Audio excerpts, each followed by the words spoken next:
DJ Bhagavat Rajgram Mohgaon. नाच नवो नाच नवो नाच नवो।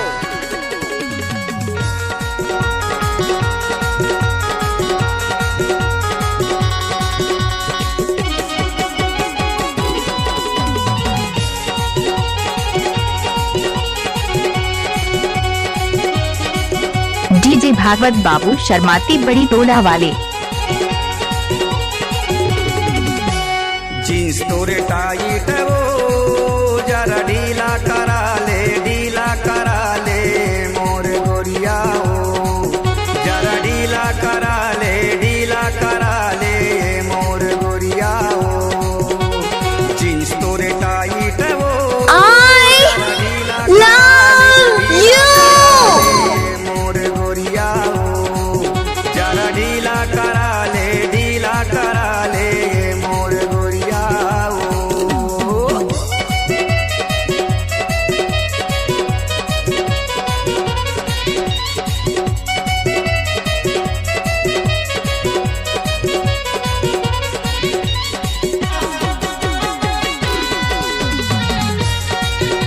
डीजे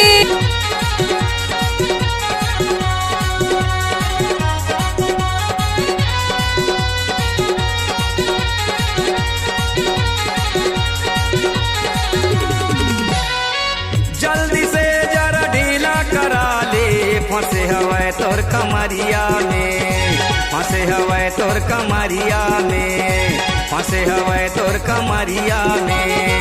धीरे धीरे ऊपर चढ़त ही कसे हवे तोर जंघिया में, कसे हवे तोर जंघिया में।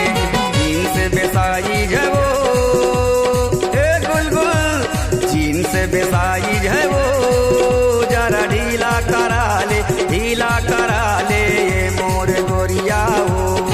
डीजे करा ले मोर गोरिया हो।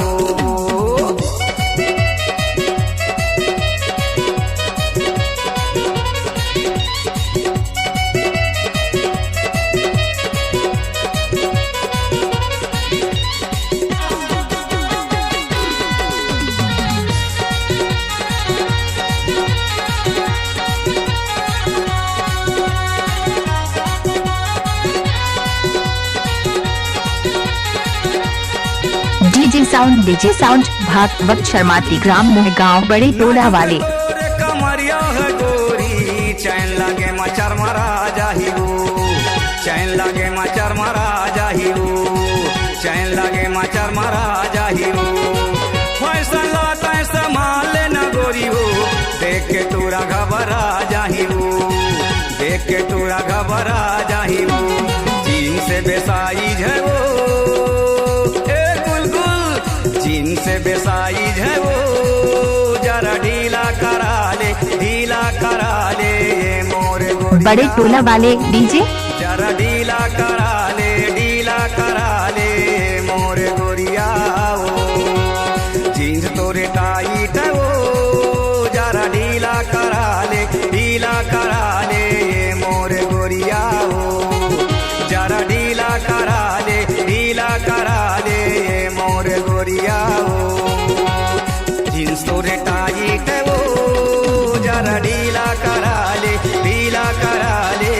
मोर गोरिया। DJ Bhagwat Kumar mobile number 93 02 68 74 28 बड़े टोला।